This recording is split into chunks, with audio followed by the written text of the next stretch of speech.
Bueno, pues aunque seamos menos en esta ocasión, no importa. Yo sé que son fechas muy inapropiadas para esta actividad, pero la verdad es que, como decía mi padre, y hoy toca hablar del egoístado padre, el bien material, el bien espiritual, perdón, de una sola persona importa más que el bien material de la creación entera.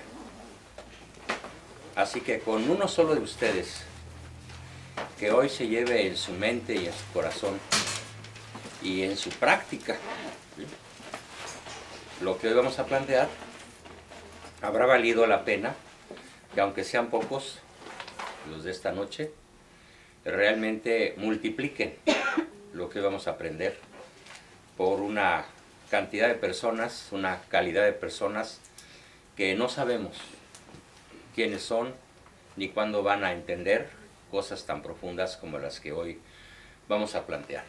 Siempre ha sido mi experiencia, y no solo profesional, puedo decir que desde niño, que yo decía algo que mi papá me transmitía, tal vez desde los 9 años, claramente a los 13 o 14, cuando yo les enseñaba a mis compañeros de la secundaria los pasajes de Historia de México, acerca de los cuales ni ellos ni los maestros tenían la menor idea de la verdad.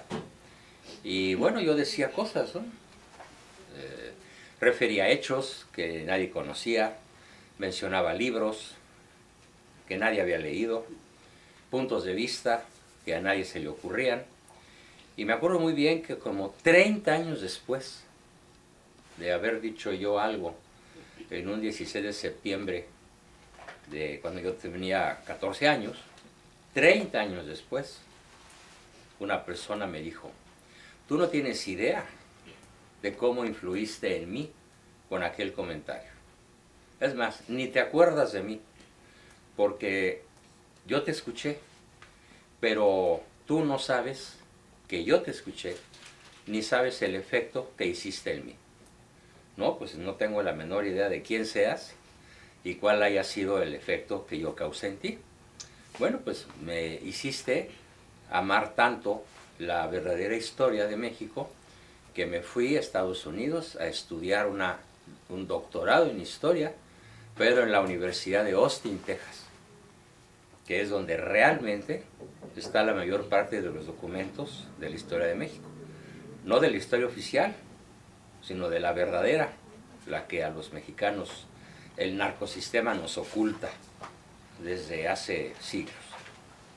Entonces, esto es un pequeño ejemplo de cómo cualquier cosa que hagamos, cualquier cosa que digamos, para bien o para mal, fíjense muy bien, puede tener consecuencias históricas por milenios. Nuestros actos nos van a seguir por siempre, para bien o para mal. Y desgraciadamente es más fácil que nuestros actos negativos tengan más resonancia que los actos positivos. Otro ejemplo que se me viene a la cabeza es que si en estos momentos tomamos un mapa de Francia y vemos la densidad de población de Francia, vamos a ver cómo hay regiones semidespobladas en comparación a otras partes de Francia que están sobrepobladas. Y escojo este país porque es un país con una población muy bien distribuida. Sin embargo, hay regiones despobladas. ¿Qué pasó ahí? Pues que hace más de 200 años, en la Revolución Francesa, hubo una persecución contra los católicos en un lugar que se llamaba la Vendée. Los vandeanos fueron aniquilados por el gobierno masónico revolucionario. Y 200 o más años después todavía no se repone esa población. ¿Cuánto tiempo va a pasar para que esa región de Francia siga despoblada? Pues pueden pasar de aquí al final de los tiempos. Entonces, con esto quiero introducir en la mente de todos lo que es el factor educativo que expliqué la otra noche y que se llama exteropsiquismo. Les ruego ver sus apuntes. Exteropsiquismo. El factor exteropsíquico. Creo que a ti no te tocó el cuadernillo a colores. Ahí tengo en la casa algunos para que tengas también tú el tuyo. El factor exteropsíquico, también llamado exteropsiquismo. ¿Qué quiere decir qué? ¿Alguien recuerda qué quiere decir de los que sí estuvieron en esa explicación? Fernando, ¿qué quiere decir factor exteropsíquico? O exteropsiquismo. O Pepe, ¿quién se acuerda? A ver. Ya sabe que el chavo se acuerda. Espérate, ahorita lo dices si es que los adultos no saben. Era sobre lo que recibimos lo exterior. Muy bien, mira, Pepe se acordó, bravo. De todo lo que la personalidad recibe del exterior. También se llama de otra manera, se llama educación, influencia social, influencia parental, y está formada por infinidad de factores, muchos factores. El lugar donde naces, la raza a la que perteneces, las costumbres y tradiciones del lugar donde naciste, los paradigmas, los mitos, las ideas absurdas, la ignorancia, la superstición, el fanatismo. Una persona que nace en México, por el mero hecho de nacer en México, y no importa si nace en Tijuana, o en Tapachula, o en Veracruz, o en Guanajuato, o en la costa de Acapulco, por el mero hecho de nacer en México, de cada 100 mexicanos, 95 van a sufrir 3 azotes, sin culpa de ellos: la ignorancia, la superstición y el fanatismo. ¿Sí? La ignorancia porque no saben que no saben, creen saber y no saben. El fanatismo porque son capaces de echarse 5 días a pata a ir a ver a la Virgen, ir a adorar a la Virgen. A la Virgen no se le adora, pero ellos sí la adoran. Y de comportarse exactamente al revés de como a la Virgen le placería que se portaran. Pues eso es fanatismo, eso no es fe. La fe sería que hicieran un honesto análisis de qué esperaría la Virgen respecto de nuestra actitud, no tanto para con ella, sino para con el prójimo, al cual incluso llevamos a la peregrinación en honor a la Virgen, pero que le vamos insultando, lo vamos obligando, nos vamos emborrachando, y bueno, hay muchas caravanas que hasta los prostíbulos visitan, ¿sí? Y tanto las prostitutas como los peregrinos se persignan con el primer quinientón. Entonces, eso no me lo contaron, yo lo he visto. Entonces, el factor exteropsíquico, aparte de la ignorancia y la superstición y el fanatismo, pues tiene muchos factores en los cuales muchos de nosotros crecimos. Por ejemplo, cuando alguno de ustedes les pegaba a sus hijos con singular alegría, pues no pensaba que eso pudiera causar daño. Pensaba que era una forma correcta de educar. ¿Sí o no, Arturo? Sí. Y por tu mente no pasaba las consecuencias, Salvador, de esa conducta. ¿Sí? ¿Pero por qué? Porque el factor que ustedes absorbieron desde afuera fue tan poderoso que arrasó con cualquier capacidad de juicio y simplemente repitieron la conducta con la cual a ustedes los habían, entre comillas, educado. En realidad, domesticado. Y ese factor exteropsíquico en la mayor parte de las veces es inconsciente, es desconocido. La persona lo recibe, la persona lo transmite sin analizar sus consecuencias. Hay excepciones, ¿sí? Habemos excepciones. Yo, por ejemplo, mucho antes de casarme, hice una lista de cosas que yo iba a aceptar con profundo cariño y admiración por parte de mis padres, pero hice una lista más larga todavía que la anterior de cosas que de ninguna manera iba yo a aceptar cuando yo tuviera hijos. Y por fortuna, mi profesión, que empiezo a estudiar a los 18 años, desde 17, después de la prepa, me sirvió para reafirmar esa lista y ya el factor estereopsíquico con el cual yo educo a mis hijos no se parece casi en nada a la forma como yo fui educado. En cuanto a las cosas que yo puse en la lista mala, en la lista de esto no, esto no, esto no, esto no, mis hijos ya no lo asumieron, ya no lo sufrieron, ya no lo vivieron. Pero eso es excepcional. La mayor parte de las veces, lo que fue nuestra experiencia en la niñez, aunque digamos que no lo vamos a hacer, lo primeritito que hacemos es justamente el factor exteropsíquico con el cual fuimos troquelados. Acuérdense, troquelados, ¿sí? Con el cual fuimos maleducados, convertidos en rebeldes, en sumisos, en contradictorios, en ambivalentes, en una serie de personalidades neuróticas, improductivas, psicóticas, psicópatas, que nuestros padres evidentemente no lo hicieron con dolo.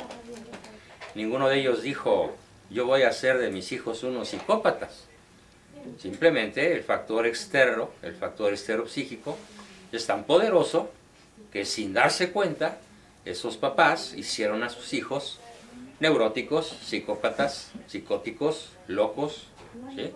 Improductivos, alcohólicos, infelices, sin proponérselo, más bien proponiéndose formar personas de bien. Eso no está a discusión. Entonces vale la pena que esta noche, de modo muy profundo, y haciéndolos a todos, por favor, responsables de difundir lo que voy a decir hoy, si algo les pido que difundan, es esta sesión. Mañana quedará subida, todo lo que hoy diga quedará subido en YouTube. Por favor, compartan. Compartan las ligas por WhatsApp, hagan llamadas telefónicas, sóplenle a la oreja a las personas, date cuenta, estudia, aprende, escucha, mira, lee, investiga. No te quedes así.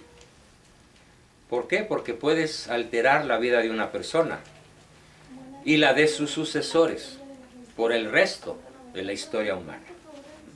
Y la puedes alterar para mal o la puedes alterar para bien.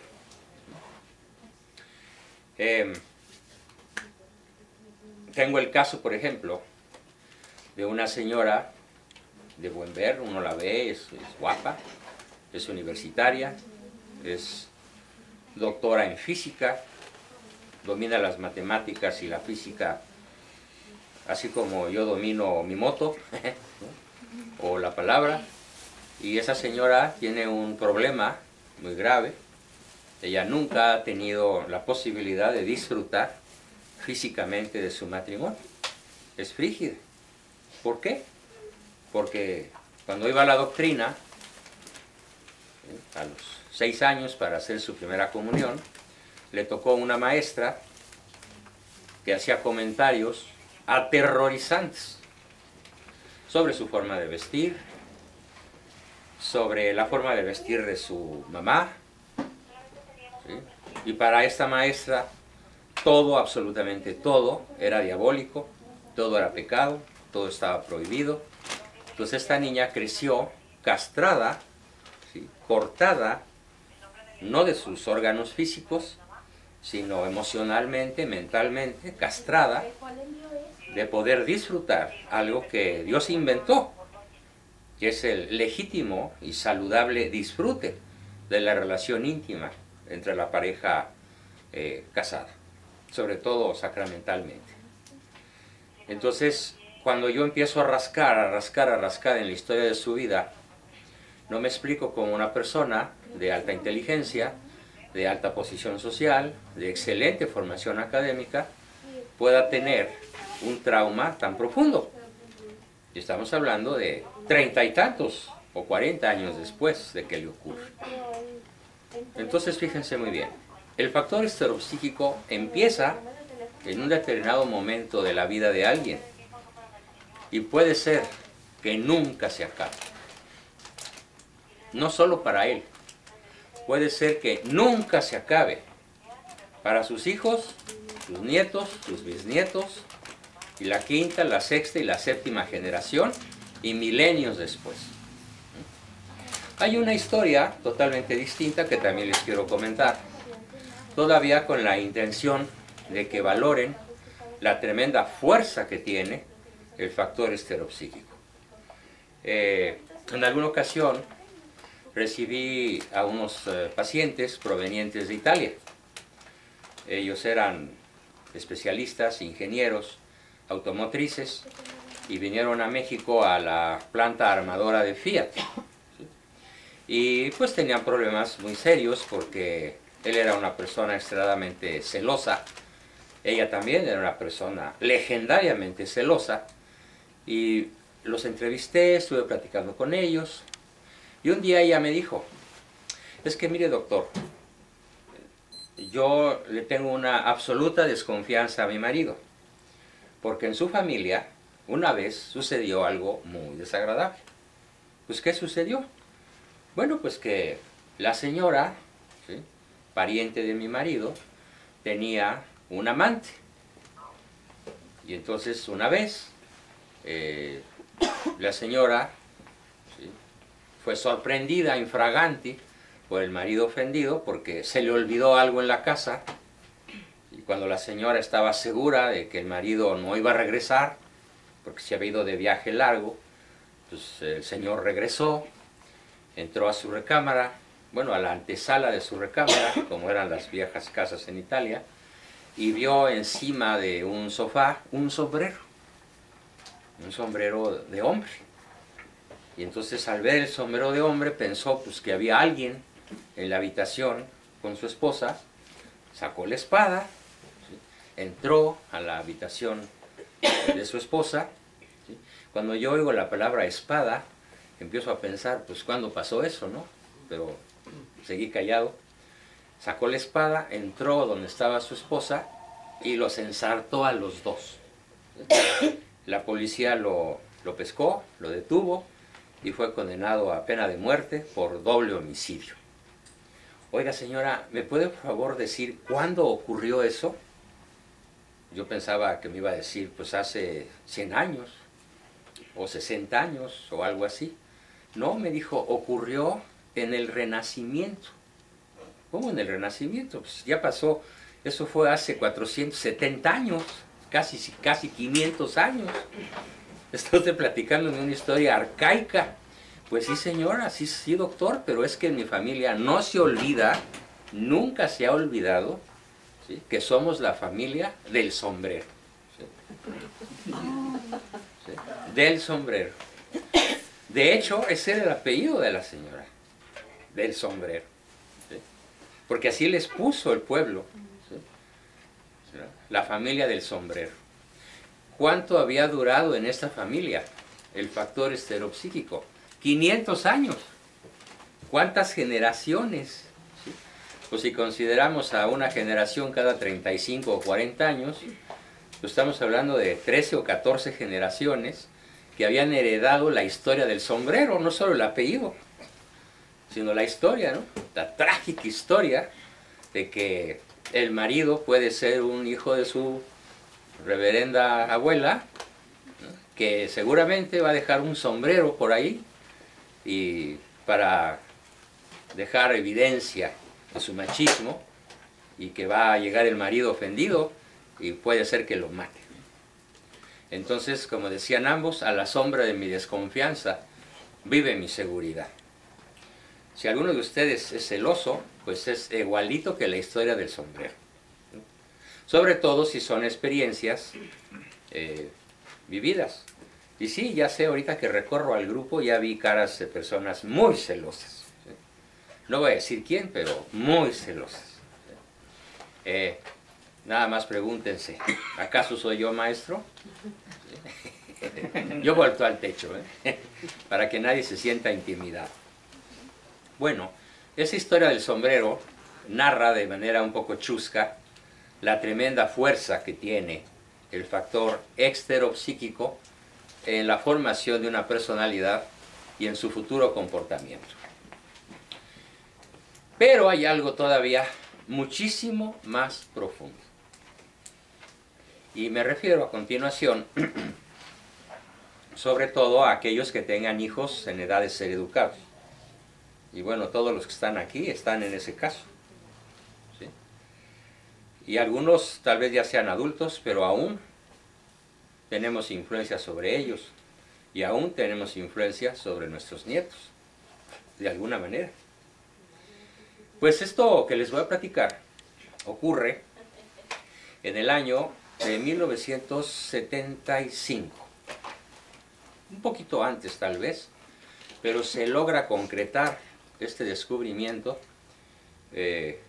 un cuarto de siglo antes del año 2000.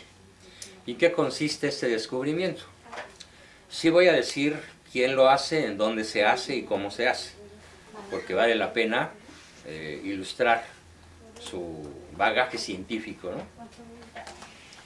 Esto ocurre en la universidad, en una universidad de Montreal, en Canadá, que se llama Universidad McGill University. ¿Sí? Es un centro de estudios de muy alto nivel, con mucha fama en el mundo, por su excelencia académica, sobre todo en ciencias relacionadas con la medicina, la neurología, la endocrinología, ciencias de la salud. Y en esa universidad había un señor, un doctor, cuyo nombre era, ya murió, Wilder Penfield. Pen, pluma, field, campo. Wilder Penfield. ¿Sí? Y este señor Wilder Penfield era un médico muy afamado que estudiaba personalidades epilépticas, es decir, las personas que sufren epilepsia.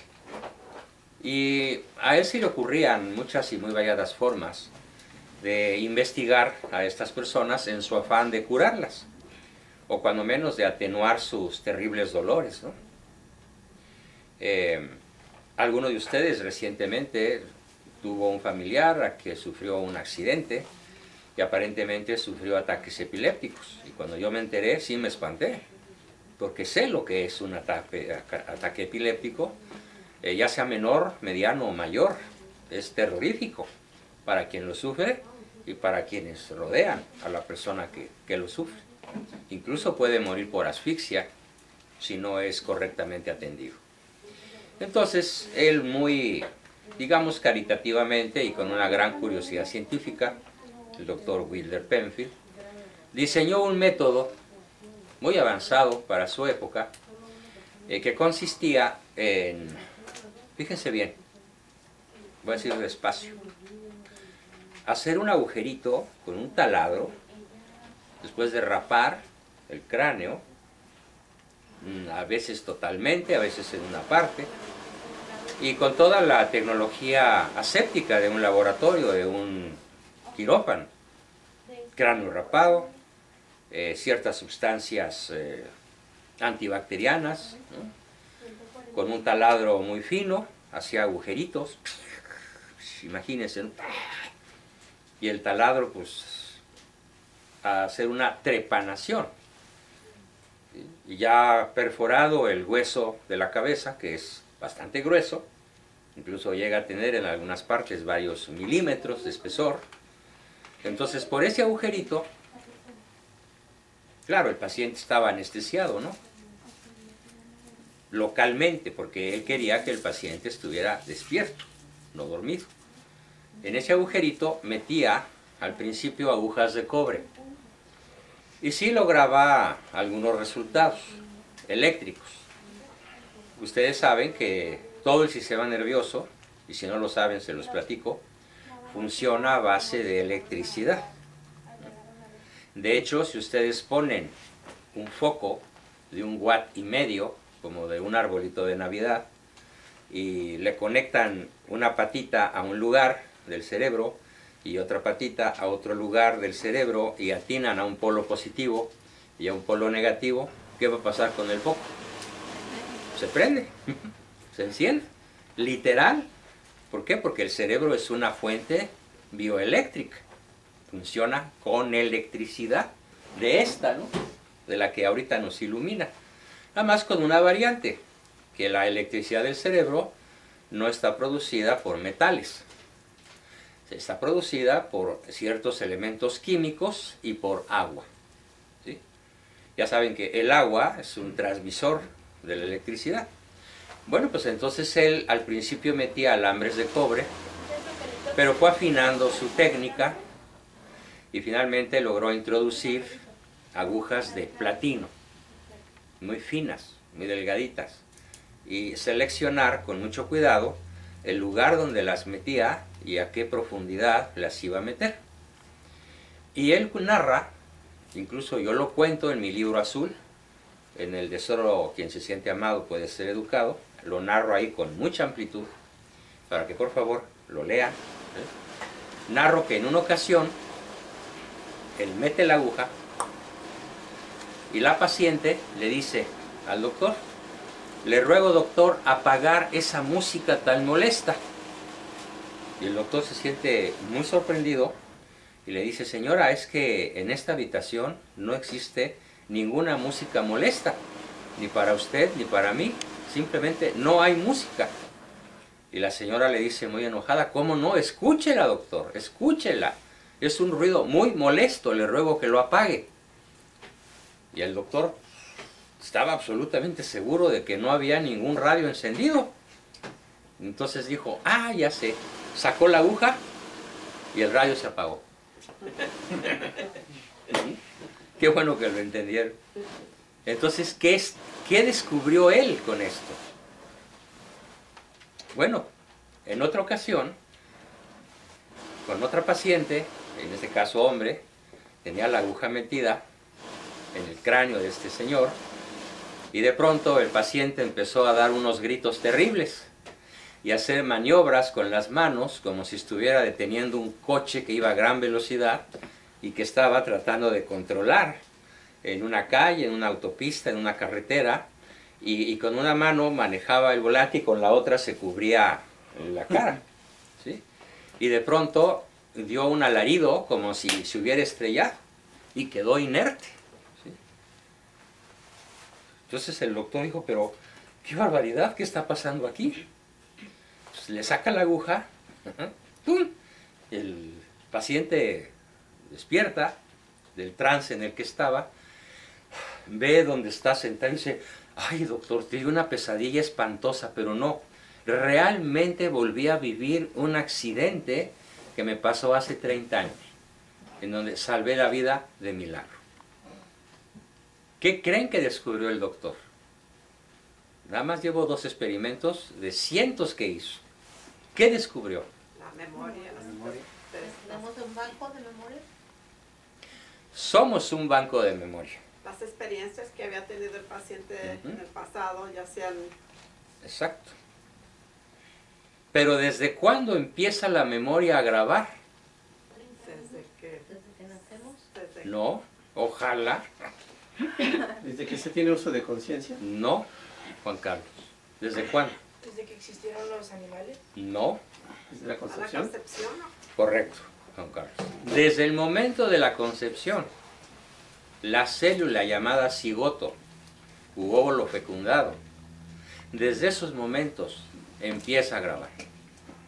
¿Qué es lo que graba? Absolutamente todas las experiencias que le son transmitidas por la madre. Quedan grabadas en una memoria prácticamente indeleble. Les voy a contar algunas experiencias aterradoras.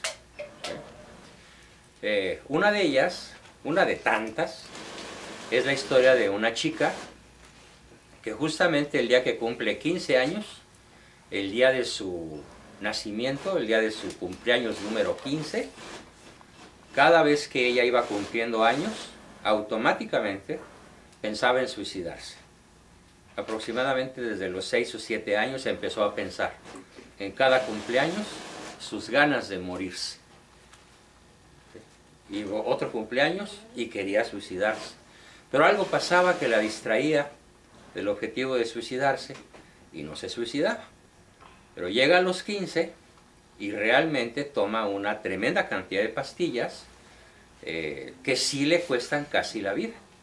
Afortunadamente su papá entró a la recámara a tiempo, logra rescatarla todavía con vida, llevarla en una ambulancia a toda velocidad a un centro de recuperación de emergencias, le hacen un lavado y 24 horas después, pues la chica, a pesar de que quedó con ciertas lesiones gástricas y emocionales y mentales, pues salvó la vida. Y entonces fue a terapia, no fue una paciente mía, es un caso que supe en algún congreso, y el terapeuta que la atendió narra que el día que nació, bueno, que durante todo el embarazo, los 9 meses de su embarazo, la mamá pensaba, ojalá te mueras. Y cuando la mamá le transmite a través de esta memoria que estoy explicando, que se descubre en el laboratorio de Wilder Penfield, cuando le da la máxima experiencia de muerte. ¿Cuándo nace? Cuando nace. Ya cuando la tiene en sus brazos, se niega a darle el pecho y le dice, yo no soy para tener hijos, ¿por qué no naciste muerta? Sin embargo, pues ahora sí que digamos que Dios es muy grande y para algo quería a esa chiquilla. El hecho es que las fuerzas tanáticas, que así se llaman, las fuerzas de tánatos, las fuerzas de muerte, que podríamos equiparar a las fuerzas demoníacas, porque el demonio odia la vida, no lograron ganarle a esta chica ni a su madre la batalla. Y finalmente esta muchacha, en el cumpleaños 16, sometida a un proceso terapéutico muy profundo y en muy buenas manos, logra ir abandonando la idea de quererse matar en cada cumpleaños. Llega a la edad adulta, después de 30, y por ahí cuando cumple el cumpleaños número 31, celebra una gran fiesta porque ya la idea de matarse ha sido absolutamente abandonada. Pero ¿cuántos años pasaron de pelea? 31 años. Entonces, ¿su tratamiento duró 15 años? Su tratamiento duró 16 años. Sí. La terapeuta fue una mujer particularmente tenaz en insistir, persistir en que ella borrara de su memoria física, no de su alma. Por eso cuando yo leo libros que dicen caldo de pollo para el alma, me pitorreo. Ya me da risa, pero risa burlona. Porque no estamos hablando de que lo que tenemos que curar es el alma. En la inmensa mayoría de las veces, lo que tenemos que curar es el cerebro. ¿Sí? Es la masa encefálica, donde se ha acumulado una brutal cantidad de experiencias mortíferas. Y los últimos en enterarse de que transmitieron esas experiencias mortíferas son los padres, los mismos que las transmitieron. Así de terrible y de fuerte es el factor exteropsíquico. Bien, ¿alguna pregunta? Pregunta, Soledad.